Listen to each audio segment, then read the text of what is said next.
Uh, yeah.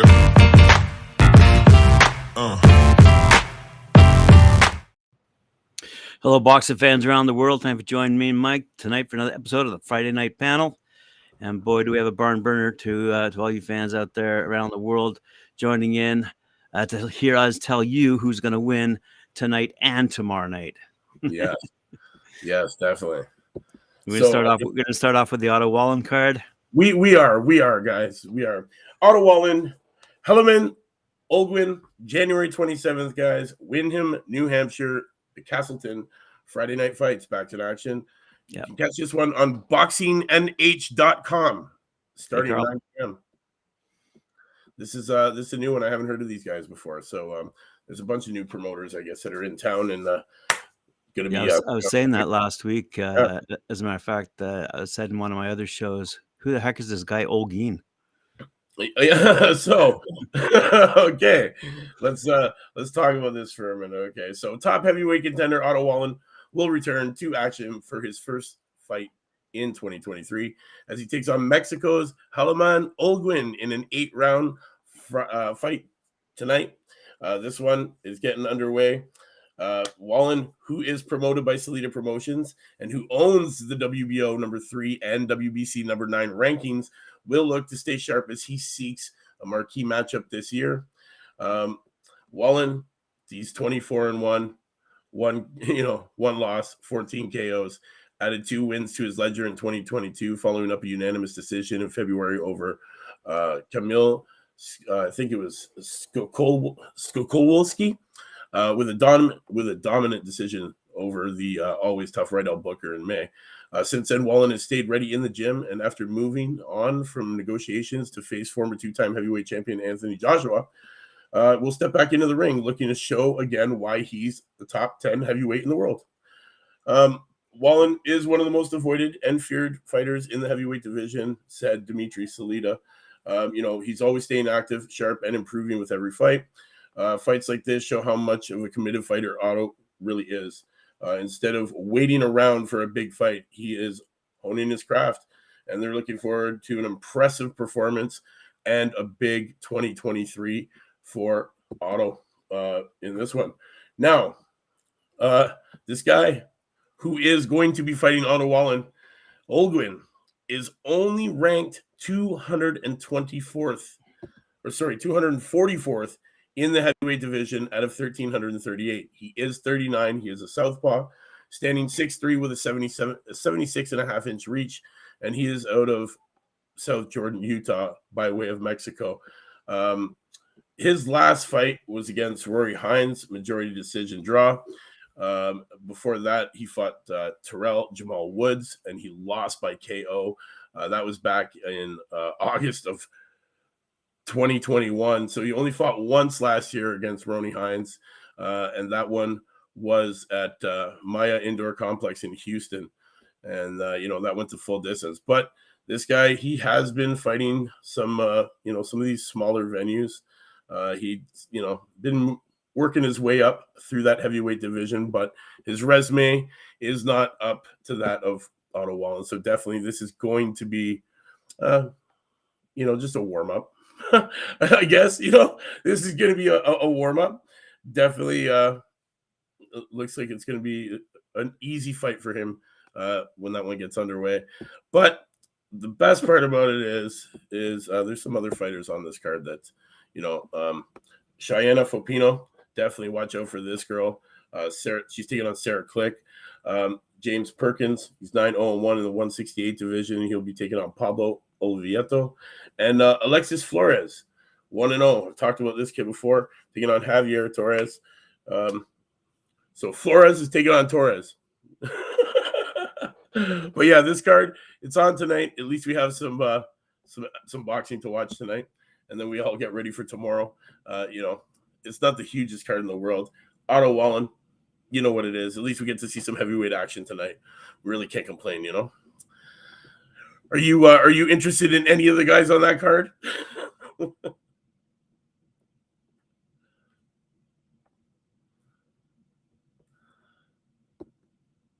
Well, the next one, let's talk about it. Beterbiev versus Yard. This one I'm looking forward to. Graham, I know you're looking forward to this card as well. Can't hear you.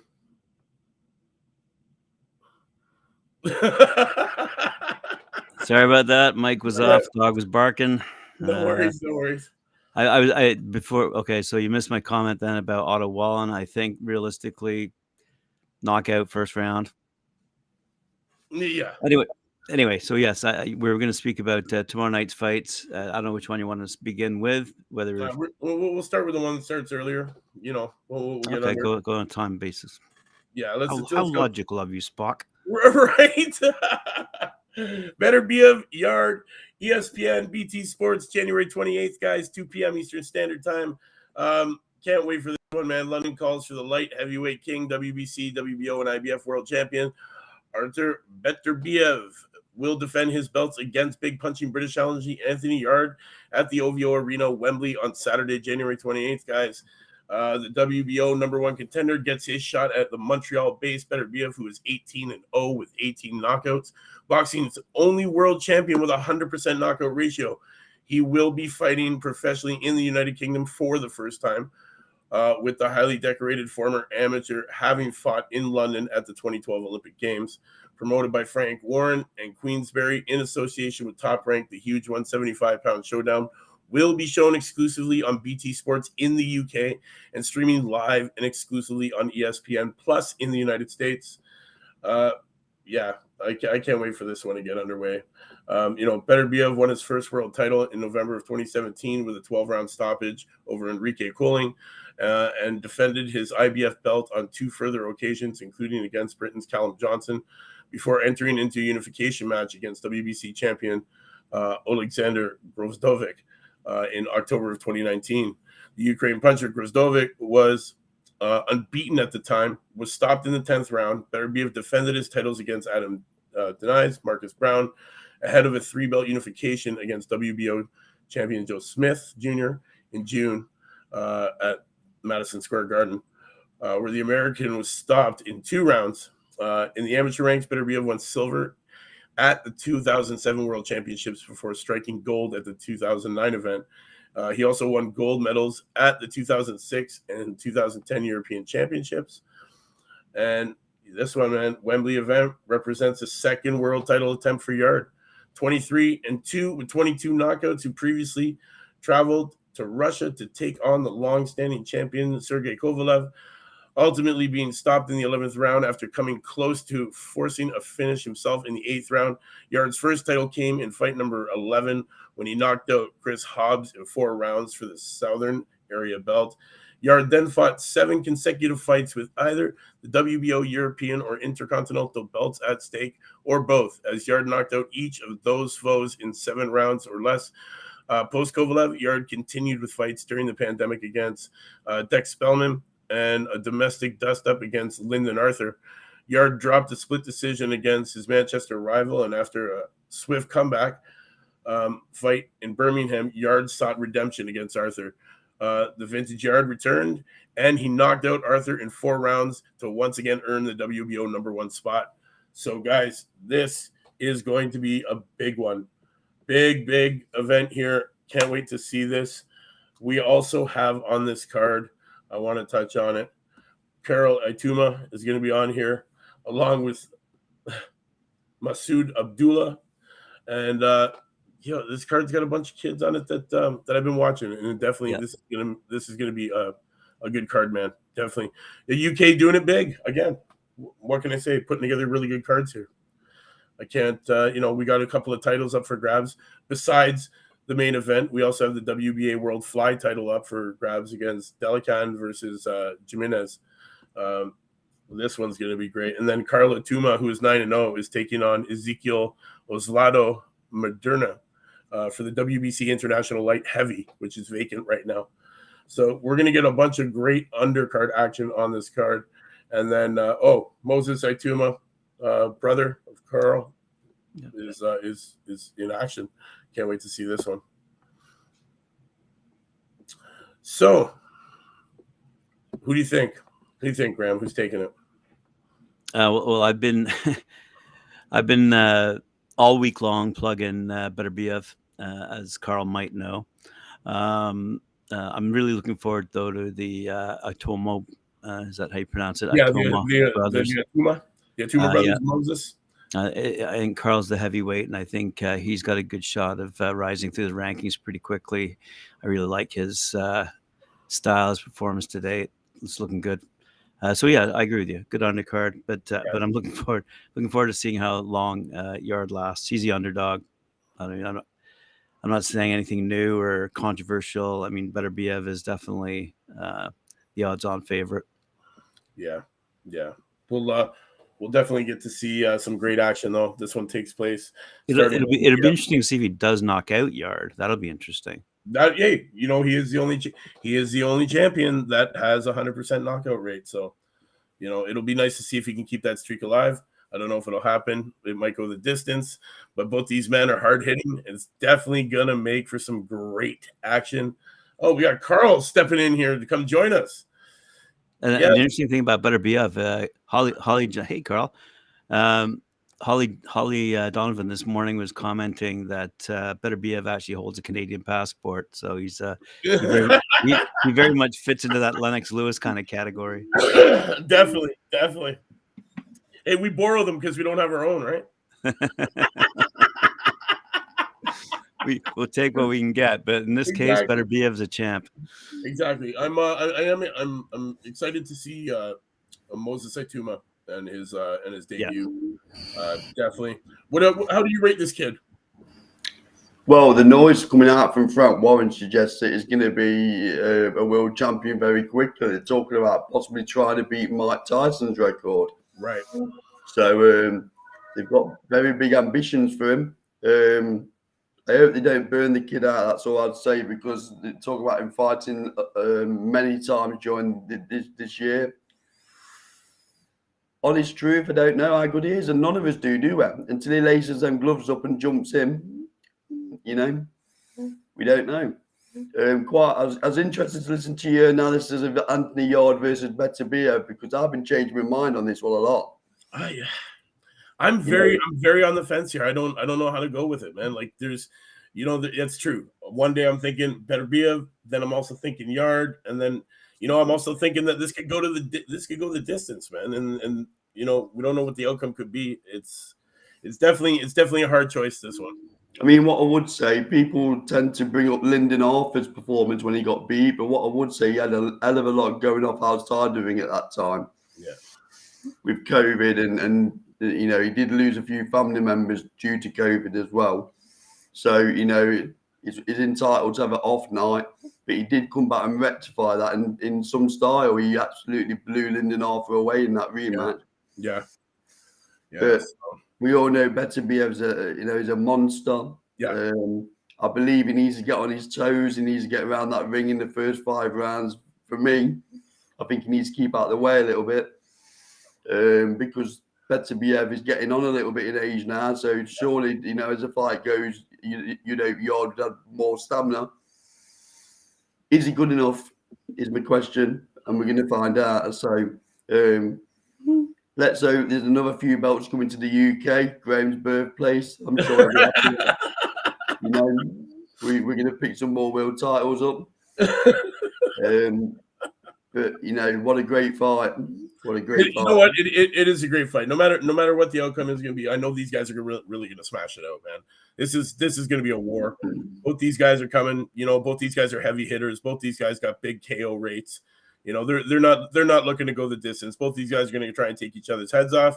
I think if we see vintage Yard, that could be a problem for Beterbiev, and he will definitely have to be on his toes, and he will definitely have to be moving. He's just never been in deep water like this, Yard, has he? He's never been in deep water, so we don't know how he's going to cope with the pressure, because Beterbiev's going to be coming looking for him, isn't he? Yeah. He's looking to absolutely take his head off. Yeah, definitely. He's going to be looking to take his head off right from the beginning. I was at the weigh-in. I was at the press conference yesterday, I believe it was. I was at the weigh-in today. One thing I would say is I quite enjoyed that there's no pantomime in the build-up. Good. 2 very respectful fighters who basically just shook hands and said, let's meet in the middle of the ring. Yeah. No histrionics, no. Unlike the Smith Eubank one, where some terrible comments were made, and he just didn't need to go there. No. Was there any fallout from all those comments last week? So Liam Smith's apologised post-fight. I know the British Boxing Board of Control are looking into it, Graham, but I've not heard whether they're going to fire both of them. But now, allegedly, Team Eubank are now looking at a possible elbow that might have landed during the 5-punch flurry. And they're talking about possibly appealing the decision. For me, I can't see it. No. I do think the rematch will take place. I think Eubank Jr.'s ego Got the better of him. He'll have to take it. And then really, let's be honest, guys, it's probably the only fight on the table for him where he's going to generate that sort of income. Yeah, true. Honestly, for me, he was too Roy Jones Jr. that night. He was hanging his chin right up. To even put Roy Jones Jr.'s name within the same sentence, Mike, is it, No, he was acting to Roy Jones, and he got caught. Is what happened. He had his face he was hanging his face out there. He got caught. I could see that elbow thing. I guess that's what he's talking about, the goosebump that ended up forming under his eye. I don't know about that. I think that's just. I think Liam Smith's just got his number, Mike. I think his style was all wrong for Eubank, and Liam Smith's just the better fighter. Honestly, when I see it, honestly, there shouldn't even be a rematch, man. I don't think anybody wants to see it anyway. That was a definitive and that was a clear out victory. He beat him. He stopped him. That was it. I've got a question for both of you. If I'm allowed to ask questions, I know it's been a while since, I've been on the platform, so I don't know. Hang on, before you go there, Carl. So I just want to make a quick comment with respect to that Eubank Smith fight. So if it's with respect to them, go ahead. But if you want to jump to another subject, let me just interject with one quick comment about Eubank Smith. I mentioned on my Monday show, I said that fight did not even appear in any of the sports sections in any of the big U.S. fight cities. Actually, it didn't even hit the sports section of the Toronto Star, the Chicago Sun-Times, the New York Times, the Boston Herald, the Detroit News. It didn't hit any of the big 5 boxing centers. Now, maybe Las Vegas mentioned it due to the odds involved. Yeah. But anyway, so I got into, quite frankly, an online argument with a bunch of Brits who thought, no, this... Not like you, Graham. Yeah, but very unlike me. And... but it was interesting. I mean, it didn't make a dent over here in North America at all, not a dent. Even with the media flare up and the shite that was mentioned. Anyway, the point of the matter is so if they want a rematch, go ahead, have a rematch. But it's going to be a Brit only affair. I fully agree. I don't think Liam Smith's got much of a profile in North America, and Eubank Jr. thinks he has. Yeah, he thinks he has. Not really. Not for me. But I do think, it'll still sell Anfield out with a strong undercard. That's where they're talking about putting it next at Liverpool Football Club's ground, which holds about 50,000. So that's where your payday comes in. Yeah, that'll be a big payday for sure. I just wanted to get your thoughts on, obviously you talk about the North American heavyweight state of affairs, Graham, and the stellar performance that are coming out from your heavyweights. Not. But what about Jermaine Franklin? What's your thoughts on him fighting Anthony Joshua? As Eddie Hearn pointed out, he's got a steady build-up plan for 2023 for Anthony Joshua. This is a very calculated, very architected move, I think. I don't think Jermaine Franklin has a chance, and I think that's the whole reason for this fight being set up in the first place. It would be hard for me to say, oh, yeah, Jermaine Franklin, he's one of the best heavyweights out there. No, I'm not going to say anything stupid like that. At the end of the day, this is just a setup, and onwards. But having said that, I don't know where Anthony Joshua is really going to go. What he really should do, because he's training over here in the U.S., what he should really do is focus on building up his profile in the U.S. And I don't mean by taking on tomato cans over here. I think he just, though, what I think he should do is maybe do some TV specials, my fight career, blah, blah, blah, and all that kind of stuff. Yeah. Get some sympathy votes.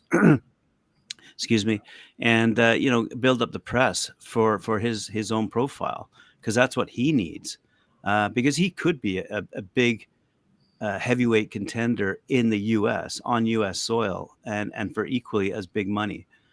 He doesn't have to continually go back to Dillian White and all those guys over there, and he's not going to beat Tyson Fury.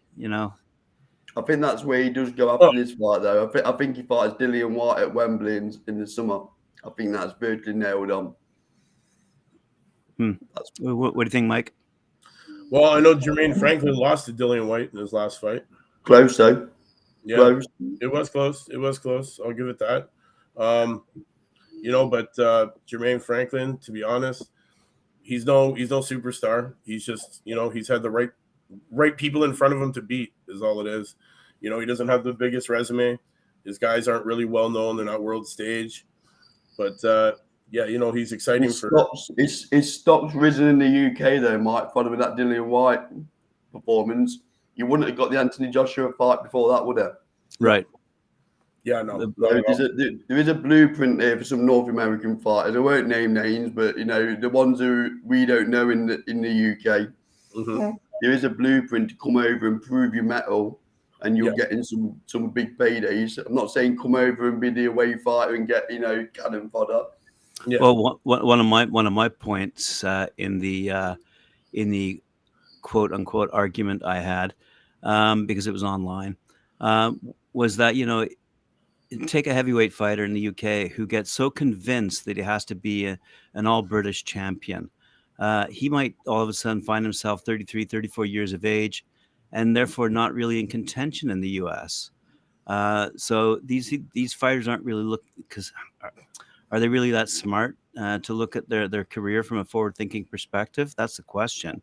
Or are they guided by the Frank Warrens and the Eddie Hearns to the point where they're exhausted, their career's exhausted, they've had their run, they know they're not going to continue to rise to the top. I mean, if you ask me, Tyson Fury's having fun, and that's fine. He says some ridiculous things from time to time, but he's having fun. I mean, if there is one guy who has made a dent in the US, he has made a dent by winning and actually putting, what's it say? Putting his mouth where his word? No, putting his money where his mouth is. Right. So you've not been gone from the UK that long, Graham, that you can't remember our phrases. Come on. Senior moment. Anyway, but so there you go. So I mean, the trilogy with Wilder was great and well done. But after that, see, take a look at Wilder. I mean, where's he going in his career? What's he he's still ranked number 2. He's still ranked number 2 in the US. Yeah, the irony is that it's likely he's obviously going to fight Andy Ruiz Jr. and I think he beats him. Yeah, I see he beats Ruiz as well. And then it could well be a 4 fight with Tyson Fury, but it'll be in Wembley. That's what's being bandied about in the UK. And I put a lot on the show. A lot of people argue with me. I still think Wilder versus Fury sells tickets because it's still a unique fight. Let's be honest, the heavyweight landscape is not great at the minute, is it? No. So Tyson Fury's fight I know, Graham, you're not a massive fan, but ability-wise is by far at the top of the tree. So if it's not Dillian White, if it's not Deontay Wilder, who do you throw him in with? And that's what Mike and I have been discussing, and what you may have been listening to, and as part of those discussions, is the crop of heavyweight talent that is being groomed in the US that the UK audience are not familiar with. It is huge. It really is a big crop, and it's a big, as in size-wise, big crop, like 6'9". Big boys who are the size of Tyson Fury. And I'm not saying of the caliber of Tyson Fury yet, but it's going to be a very interesting 2023 if some of those UK promoters begin to establish better relationships. See, a lot of the problem also lies with the exclusive broadcast rights they have with their pay-per-view distribution, right? So Eddie I've got a big concern, Graham, because I recently took my daughter to Wembley for this KSI Misfits event. Right. So honestly, I'm a traditional boxing fan. The only reason I went was because she got to interview KSI and gave her an experience she'll never forget. Did you get an autographed poster? Not for you, Mike. No. But what I would say, I've been to a lot of press conferences in mainstream boxing. Yeah. And I can honestly say that version of boxing is a lot more exposure. And I've got a big concern if the best don't start fighting the best in mainstream boxing. Yep. You disown to this world are going to get turned off because they're driven by numbers, aren't they? Let's be honest, by numbers and pay-per-views buys. This version of boxing, the misfits boxing, the YouTuber boxing, I don't like it personally, but the audience and it appeals to that audience. So I think mainstream boxing's got to take a long hard look at yourself and look at it as a product and start deciding what do we need to do to ensure that this sport hangs around at the top. Take a look at an event coming up, I believe in March, but it's called Creator Clash. Yeah. And it's of the same caliber. It's basically influencers, though very wealthy influencers who can afford the very best training regimen out there. Okay, so they're taking it very, very seriously. But what they do, they have the numbers staggering in terms of their social followers. It's something like 250 million. Yeah, like it's incredible. 250 million followers with everybody that's going to be involved in that. Yeah, it's insane. Like they have the ability to raise the money that they donate to charity, which is one thing. They don't even take the money for the fight. The last fight that was in Tampa, it was sold out at 10,000 seats, not much, but the pay-per-view audience was like 100,000. Again, not much, but it was a test, I think, because now they've moved on to a much bigger arena. And they're looking to really truly use their exposure and their skills. And these guys. I was just saying my sons were telling me who these guys were. Yeah, that's the scenario I was in. And the things that they've created on, and I, some of them I've seen, but I didn't know that's who that was who had created it. So yeah, Khaled Saulin's involved in this as well, and he was staunchly defending the product, maybe not the fighting, but the product. And what he was saying, when we have an average Saturday night fight night in the O2. The undercard, the stadium's empty, and then you have the main event and it fills up. Right. On the Misfits, they was there from 7 o'clock straight away. The stadium was absolutely full for the entire card. Wow. And he was saying there's lessons to be learned here. Don't get me wrong. What the build-up was better than the product. When I sat there with my daughter for the whole night watching that boxing, it was tough. So that goes back to my point about DAZN. So DAZN picks up for North American broadcast, the Eubank Smith fight, and not even for pay-per-view, just part of the subscription service. Again, they were, I think they were embarrassed by the numbers, quite frankly. Yeah. So, not that we really like to talk about this fellow, but this will be a good example. This whole build up to the Jake Paul fight, as much as we all hate it. At the end of the day, well, finally he's going to fight a real boxer. Finally, oh my God, no. But it's I really like these English American matchups. Like I really do, and I think it's great for boxing. I do think a big challenge with the Smith Eubank card was the time of day in North America. I know we can't do much about time zones, but I do know that North American fight fans don't particularly like watching a UK card in the middle of the afternoon. Right. So I think that'll be a challenge no matter who's fighting, to be honest with you. So, but Jake Paul versus Tommy Fury. I'll be curious to see what numbers that does. I say it does 500,000. 500,000 buys. I think only because you know what, he's been putting up numbers. He is controversial, and you know what, everybody wants to see him get knocked out. But people are saying to me, Mike. People say to me, well, the YouTube boxers shouldn't be fighting on Saturday nights because that takes away fight nights from mainstream boxing. They don't care about mainstream. They don't own mainstream boxing anything, do they? No. Why shouldn't they go on a Saturday? That's right. It's for mainstream boxing to sort their house out to make sure that, you know, when that does happen, it's insignificant because the real product's happening over here. The best are fighting the best. Yeah, and that's what we need. Is we need the best fighting the best to keep the product on the up and up. And that's raises another point.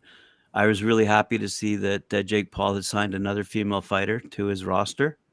So again, picking up another uber champ, you know, I think less than 10 wins, but at the end of the day, still a really great fighter and someone that's obviously been ignored by the other promoters. And I'm just saying, like, it's really... You can't fault him. You can't fault him as a promotion outfit, can you? What he's done with Serrano in terms of her paydays, what they look like now to what they did before. Right. I've got no problem with his promotional ability. I think he's a very good salesperson. It's just the competing side that I struggle with. You know, I really struggle with that. Let's hope Tommy Fury does us all a favor. That's all I'm going to say. What do you think about his whole signed a contract with the PFL, Professional Fight League? Yeah, but they did a big promotional bit on that. Yeah, and the thing is that there's something like the fighters in the main event are supposed to get like 50%, or there's some sort of profit sharing or something like that for this. I mean, it's clear that he's got a lot of money to throw about, hasn't he? Well, he does. He absolutely does. Yeah, no doubt about it. I remember mentioning a few months back, that's exactly what Terrence Crawford should have done. Is, you know, either started his own management or promotion company and began to put on his own fights. Was it Amanda Serrano who went back to Detroit and put on her own show, brought in her own broadcast company, put her own pay-per-view production team together, but failed miserably? I believe. I think it was Amanda Serrano who did that. And it just goes to show you need that element of professionalism on the management and promotion and the publicity side of things. You need professionals. So just while we're talking about Crawford, obviously, like I said, I've not been on for a while.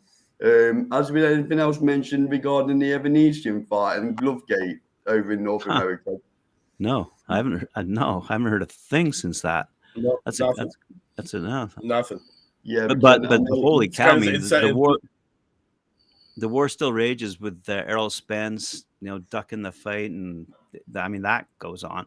But then even the American fans will tell you that's a fight that the English fans wouldn't give a shit about. So I think you're on there, Graham. I do. I think I'm just saying what the American. Yeah. I do think I would get up in the middle of the night to watch that one, obviously.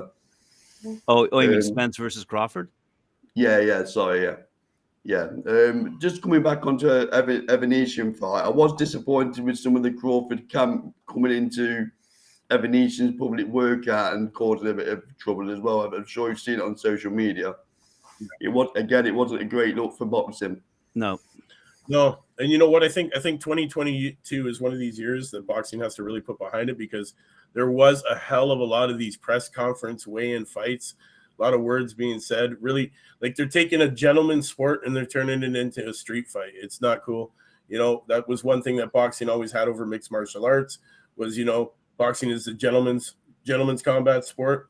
And, you know, these guys, they're turning it into a circus, man. Like, right. You know, there's been way too many guys getting injured. Not even getting injured, just throwing shots. Now, just imagine if one of these guys were to get injured and that fight doesn't go on. You know, the fans lose, right? Yeah. People are going to get fined. Serious things going to happen, right? There's big things to worry about, and these guys just, you know, you're going to get in there and fight the guy. What the hell are you touching him beforehand? You know? And I can't come on this show without talking about Lee Wood, can I? That would be remiss of me. Yeah, right. You've got to admit, Lee Wood has got the biggest pair of kahunas probably in boxing. Yeah. To take Mauricio Lara on a voluntary. Come on. Yeah, he's got some. Who's he fighting next? Mauricio Lara. Oh yeah, that's right. Yeah. He's got some cojones. He's got some cojones, I'll tell you that. Yeah. That just goes to show you he's an animal on the inside, man. He's a savage. Yeah, interview on the channel, by the way, that I recorded a couple of weeks ago, just for a shameless plug. Nice. and then also Also, Conor Benn. What about Conor Benn talking about going maybe boxing out of the Nevada Commission or the Commission in America rather than under the weight? He's got to do something before he gets forgotten about. What's his profile like in North America, though? Do people even know who he is? Yeah, people know who he is. People know who he is. Hard call, Mike. Hard call. No. I'd say people know who he is. Oh, for his cheating, you mean? For taking a fertility pill? They definitely know who he is now. Like what? Can you imagine like either being him, his trainer, his manager, his nutritionist saying, "Here, take this. What is it? Oh, don't worry about it. Just take it. It'll make you bigger, stronger, faster."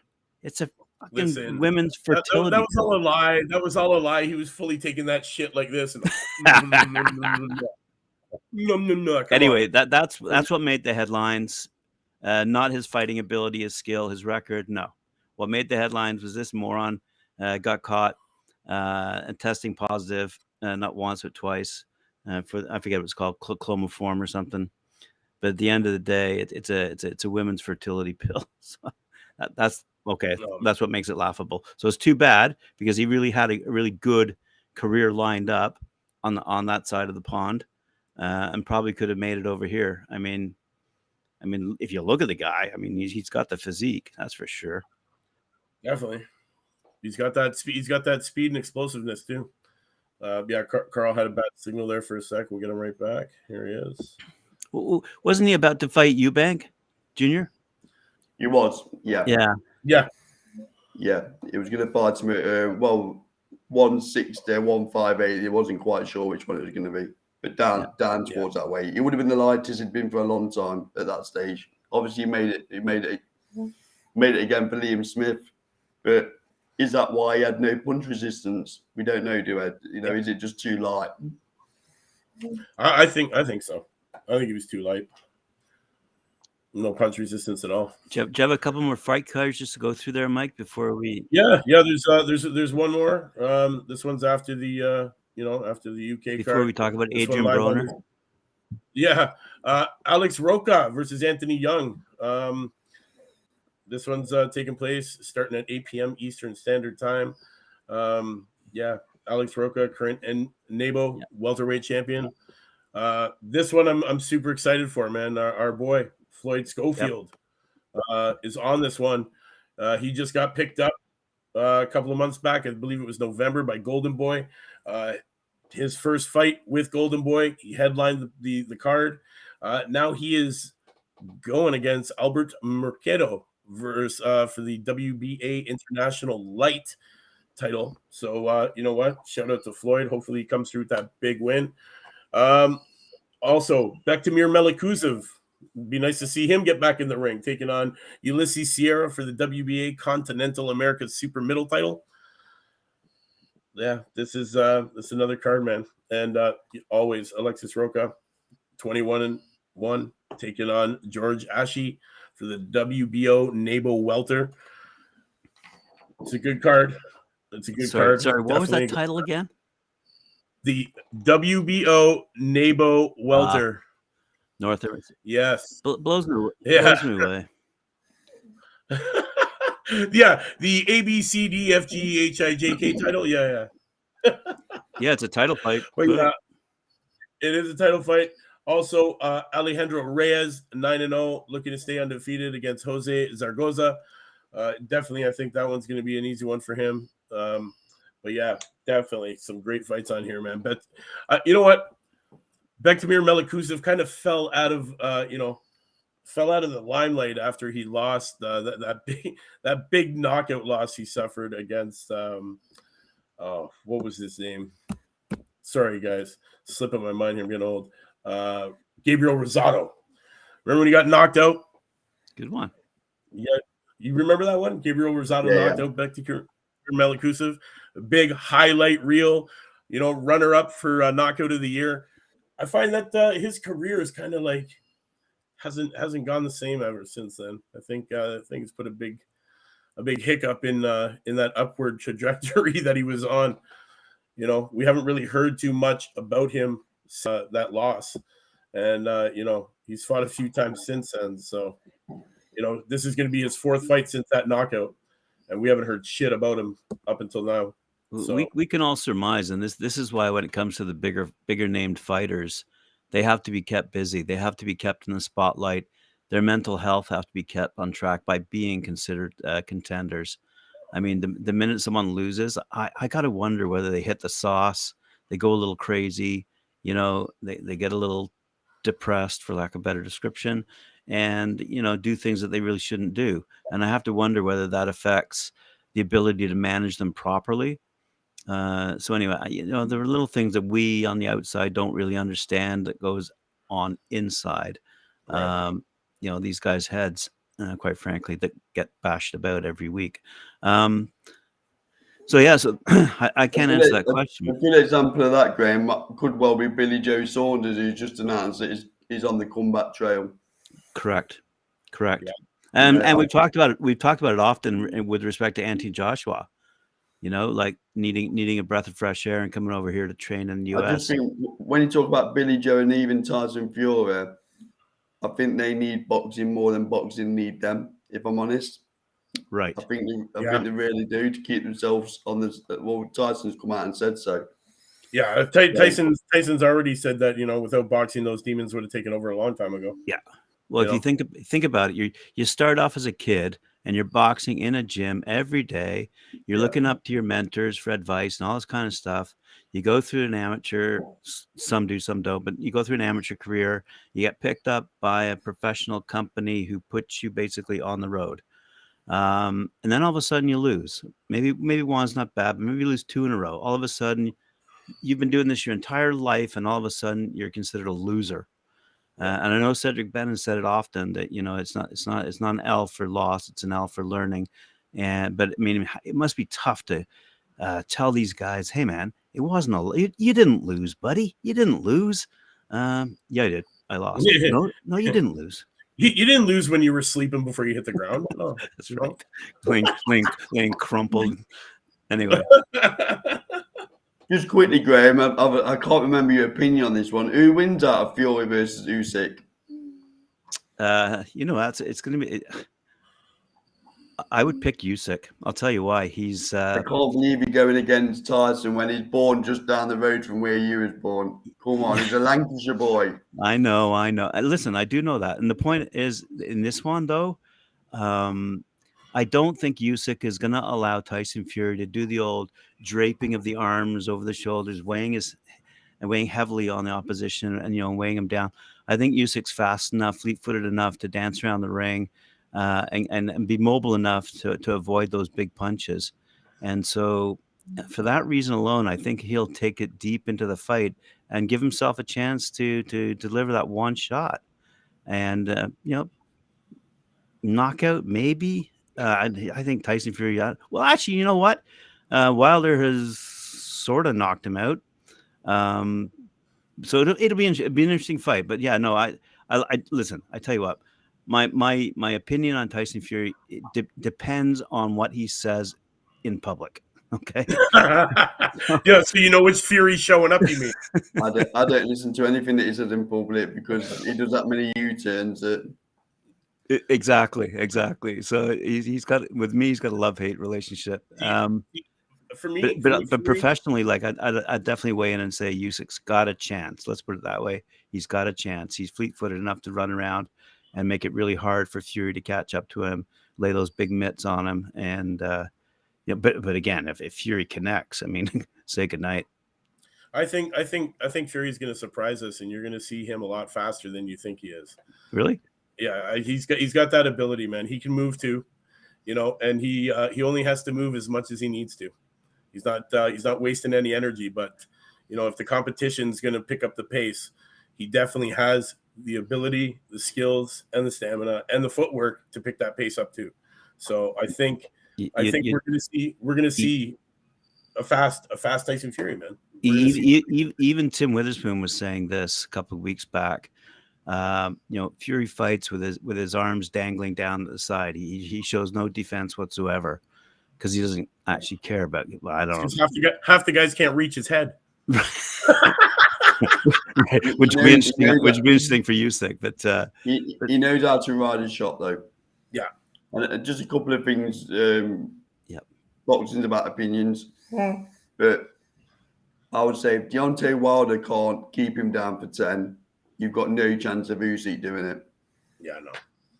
Yeah. And I think what Tyson Fury is going to do is going to demonstrate what Anthony Joshua should have done. I think Usyk's been inflated at heavyweight division. I think people are getting far too excited about how good he is. I think if Anthony Joshua had better boxing skills, he'll beat him. Well, I think Tyson Fury has got the skills. He'll cut the ring off. If we would have saw Anthony Joshua when he won those titles, it would have been a different outcome altogether. I just think I don't think Usyk will be able to keep him off. I don't believe he's got the power, and I think eventually Tyson Fury will get to him. Huh. I think Usyk's got to fight the perfect round for 12 rounds. Fury just needs to catch him. Right. And let's be honest, he's a good finisher, Tyson Fury, a very good finisher. Yes. So And, what's he outweighing him by? Like 20 pounds or something like that? Wow. probably a bit more. The way he got out that pool the other day, he did look like a middleweight, didn't he? Yeah. But it'd be interesting to see how they both come into ring fight night and what the weight differentiation is. Yeah, that's going to play a big factor into it, right? Because Fury's got that height and that length, man. And once you start leaning that weight on you, that was one thing that Joshua never did. He didn't lean no weight on him. He was playing, he just wasn't the Joshua that I remember. He's fighting some, mental illness pretty hard. He wasn't staying busy enough. And honestly, I'm not sure it's mental health, Mike. I just think he's earned a hell of a lot of money out of boxing, and has he got the desire? Huh? Yeah, Has he got the desire? The old silk pajamas scenario, Graham, where it's a lot more difficult to get up when you're wearing silk pajamas rather than nylon. yeah. So I just think it's a scenario. Yeah, we know that's that's a tough one. A man of your affluence, Graham, but like I said, it's a lot more difficult, isn't it? When you look at your bank account, and you've got millions and millions in there. Has he still got the desire to keep getting punched in the head? Right. Right. That's another thing. Although Joyce might be a good shot against Fury. I think that'll be a cracking fight. I think that's the fight right there. Yeah, he's a big boy. That's the fight everybody needs to see. I think that's the fight that needs to happen. Joyce, Fury, that'll be a big one. Is Joyce is he being avoided though? Like seriously? Oh yes. Yeah. The problem he got is in a world title mandatory position, isn't it? It took a long time for him to get there, so he ain't gonna just jump in with anyone. Right. I'm hoping the belts fragment after this fight with Usyk. Let's hope they fragment, and then people who have been hanging around for a while can start getting their overdue shots. Well, one of the interesting fight notices that I just read earlier today was the fight that is going to take place in Saudi Arabia, because they seem to be not exactly leveling the playing field, but certainly giving other types of fighters a chance. They're certainly giving them money. Like, and in this case, it's Badu Jack, and I forget the fellow he's fighting, but it's going to take place in Riyadh in Saudi Arabia, and they're getting a lot of money to fight there. So you can't really imagine that they're selling out stadiums, and I mean maybe they are, but I really don't think so. I think it's mainly for pay-per-view, and I think the Saudis are going to put a lot of money into bringing over top name, like the guys over in UAE did it in Dubai, and anyway, I think that is good for boxing as well. I was going to bring that up earlier and I forgot to, but it was interesting to see that the Saudis have confirmed another big fight. Now again, Badu Jack, I mean, we talked about him a couple of years ago, and what have we heard of him since? Not much. So isn't he linked to Canada in some way? Does he live in Canada? I know he's originally Swedish. I think he was once training in Montreal. At one point he was training out of Montreal. Another fighter that your nation borrowed from another nation. Hey, we'll take anyone. Well, I posted something on one of my social media accounts with respect to Ken Hayashi, Actually, you know what it was? It was Cedric Ben who announced, he'd been appointed the head trainer for Boxing Ontario, and I was offering congratulations. And one of the things I said was, it's great, it's great to see out of the, there was a fellow here by the name of Ken Hayashi who absolutely destroyed boxing in Ontario. Okay, so Ontario is the biggest province in Canada. We've got probably the most amount of fighters, the most amount of potential fighters coming out of all these, like lots and lots of gyms, okay, on all these big cities. So in 10 years' time, we will have a good crop of talented fighters. Now, a lot of our really talented fighters have gone on to other training facilities in other U.S. cities. But I was just saying that this guy, Ken Hayashi, absolutely ruined boxing by not allowing. Now, remember, Muhammad Ali. Hey, we just mentioned your name, Cedric. But Muhammad Ali used to fight at Maple Leaf Gardens. I mean, that's how big of a boxing mecca Toronto was. And, Ken Hayashi just ruined the sport for boxers here. I'm sure Cedric will agree with me. Yes, 100%. Can you guys hear me okay? Yeah, yes. Yeah, definitely. Definitely put a damper on boxing in Ontario. You mentioned Muhammad Ali training and had a fight in Toronto.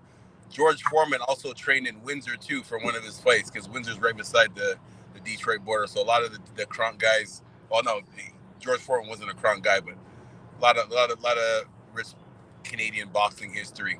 But with that role, as far as my role with Boxing Ontario, unfortunately, my role is not going to affect the professional side of it. I'm just the head coach for the amateurs and the amateurs in for the provincial team for Ontario. So I'm not going to affect the professional, but I'm slowly working my way up. Yo, what do you mean? You're building up the youth to take over the professionals, bro. He froze up. Well, Cedric, firstly, Happy New Year. Secondly, obviously, we've got the most talented amateurs in boxing worldwide. So I'd imagine a trip to the UK might be in order, just to maybe come over and learn from the best coaches in the world. You're never too old to learn, Cedric. Yeah. No, but seriously, though, much respect to the Team GB coaches. When I was in Bulgaria, I got a chance to sit down and talk with them. There's some good guys, and I can understand why they produce some good boxers, and they have some good coaches, man. But Canada's still right there.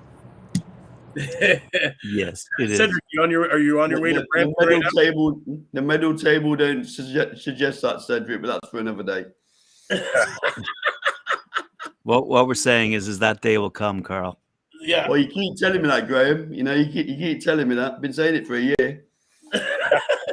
I'm just warning you. Fair warning. Maybe I'll play this back in about 40 years and say he was right. Yeah. Well, but in 40 years, I definitely will be proved right. Yeah. We definitely will have champions. Yeah. We have the systems, the technology, the gyms, all these quote unquote former boxers. We do have electric in the UK, Graham. We do have electric. Really? Wait! Don't you guys still have the coin op water heaters? The biggest the advantage that UK has is that you guys invest a lot more money into your amateur athletes. When I was talking to those coaches, like they have 12 full-time paid professional amateur coaches, full-time, like 12 of them, for I forget how many athletes it is, but 12 full-time paid coaches. Meanwhile, in Canada, we got to volunteer to do this shit. Right. So, that's why we get a little bit a step behind. But like I said, man, we still work hard. It's because we want to look after the legacy as the greatest boxing country in the world. That's why we invest, you see, to ensure we remain at the pinnacle of the sport, both amateur and pro. Cedric is saying this, by the way, while being driven by a limo driver, and he's on his way to Brampton. Oh, I thought Cedric was driving by some of the rubbish that's coming out of his mouth. Oh, he's got rubbish on his head anyway. Canadians, dude. What's that? the habitant. the habitant. Oh yeah, It's okay. Well- You'll see a blue light appear behind him in a couple of minutes, no doubt. Yeah, that's our snowplow. Hey, as we wind down the show here, I just wanted a quick comment with respect to Adrian Broner. Yeah. Here was a guy who once was really respected in the sport, and now he's fighting Williams because he was going to fight Hank Lundy, and Hank Lundy I think is under suspension or something like that. But the point matter is what the heck? I mean, I don't know who's managing Broner these days, but what the heck is up with that guy? And anyone read anything lately? Like I'm You have to. A lot of times with boxing, boxing is an individual sport when you're competing, but it still takes a team to keep you together and keep you focused. And if you don't have the right team around you, I mean, I don't want to just blame the people that are around them. Like, you have to also take self-responsibility for the things that you're doing. But like, a lot of times sometimes some people get more influenced by the outside factors, whether it's sort of the people that are around them that get them into situations that get them distracted and keep them away from training for boxing. And some athletes can minimize those distractions. What you trying to say, Cedric? Let me narrow down that sentence for you. So what you're saying is that he's not living the life. Yes, exactly. No, he's not. He hasn't fought. He hasn't even been in the ring in 2 years. wow. Yeah, he's been absent for 2 years, and now he's going to fight on the 25th of February. I mean, the same night as Jake Paul. Yep. It is a fall from grace, though, isn't it, Mike? Because he was considered one of the hottest prospects coming out of Mayweather's promotional team at one stage, earning a lot of money. He was one of Mayweather's blue chip prospects, man. He was earning a lot of money. He was going to make no. Let me correct that. No. He was never under Mayweather's thing. He was just self-proclaimed as the next Mayweather. That's what made him so popular. He was close to Mayweather. Like Mayweather, hung out with him a couple times, but he was claimed self-proclaimed the next Mayweather. That's what was making him so popular. And but he was never actually associated. Like he was never under Mayweather's promotion or anything like that. But he had a big fall from grace. He did have a big fall, man. Like, blue chip prospect, talked about in the media all the time. Then 2 years hiatus. Like, he's got a respectable record. I'm just surprised he's going up against this guy Williams, who. The guy Williams is a joke. And is it BLK Prime is on? Is that the? Yeah, I believe it's BLK Prime, which is another new promotion company. That's. Do we know who's behind that outfit? We did. It's funded privately, but it's fronted. Is it Timothy Bradley? It's the Silicon Valley EFC investment group who owns it. Right, but it's fronted by it's one of the boxers who fronts it. Is it Tim Bradley who fronts it? If you take a look, if you dig a dip, holy Christ. Dig a bit deeper on that one, you'll see that there's it's either Errol Spence or someone like that. Right. Crawford signed with BLK Prime. So I'm pretty sure BLK is probably an acronym for black. I'm just guessing. Yeah. So they're probably going to try and promote on their, but they haven't done well. I mean, their pay-per-view stats have been pretty miserable. And that was. I'm pretty sure it did better than Triller. Well, that was I can't remember. I was having a discussion the other day. You guys pull more number of viewers in than Triller did. Allegedly. Whew. Yeah. Thanks, Carl. Yeah, man. I'm pretty sure we do pull better numbers than Triller too. Do they still exist? They do. I haven't heard anything in a long time. I don't know that they have any events coming up.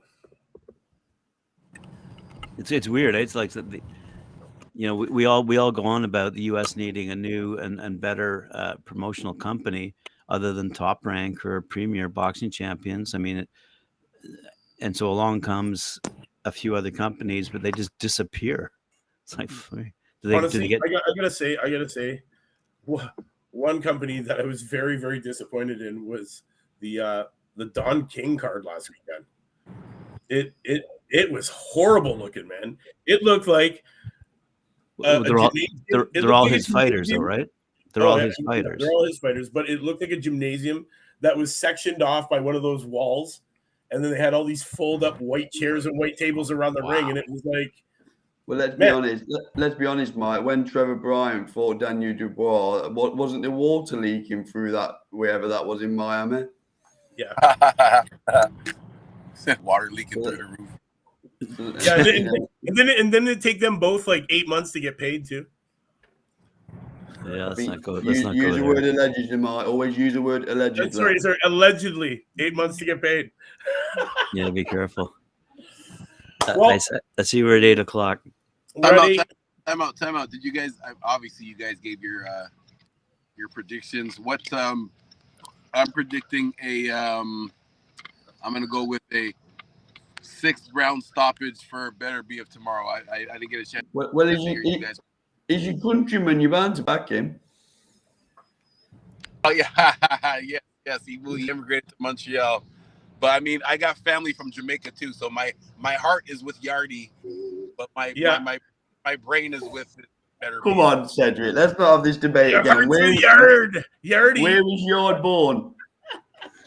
He was born. Oh my gosh, He was born the same place as Lennox Lewis was. Same city. Oh my gosh. Always comes back to Lennox Lewis. that great Canadian champ. Yeah, man. From West Ham in London. That great Canadian champ from West Ham in London. That great Canadian gold medalist. Exactly. Don't make me play the clip again, guys. Don't make me dig that clip out. I was watching one of his old fights, and the announcer was like, "Yes, the Canadian gold medalist now living in the UK." Whatever makes you sleep, Cedric. Whatever makes you sleep. If that helps you when them tears are rolling down your cheek onto your Lennox Lewis poster next to your pillow. Yeah. Don't worry about it. Hey, whatever happened to Lennox? And seriously, whatever happened to Lennox Lewis's league that he started in London? Did that ever fly? No. A couple years ago, he put a couple $1 million into a league in London. Probably called the London Boxing League. Well, we read about it over here because famous Canadian and all. I was just wondering. He invested again in London. I was just wondering if you join the dots up. Join the dots up. But no, Graham here. It's not got much exposure. It didn't. Okay. No. All right, lads. C'est bon. All right. C'est bon. All right. Well, to all the Talkin' Fight fans that tuned in tonight, thank you for joining us on the Friday Night Panel. We will see you next week. Same time, same channel. New fights, man. Thank you, Carl, for coming to join us. Cedric, no problem. Pleasure.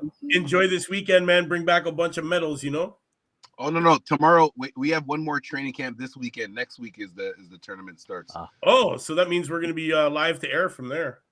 Yes. Wait a sec. Is that the Brampton Cup? It's the Brampton Cup and also the Canadian National Championships. All the best fighters in the whole country are going to be. Carl, don't laugh. You look an asshole. Do you know what's going through my mind? The same shit that's going through mine. Canadians wearing medals like Lennox Lewis? That's what's going on? No, what I think is, I wonder where you're busting the fighters in from. What do you mean? Cedric picked him up at the border. He's bringing him in from Windsor.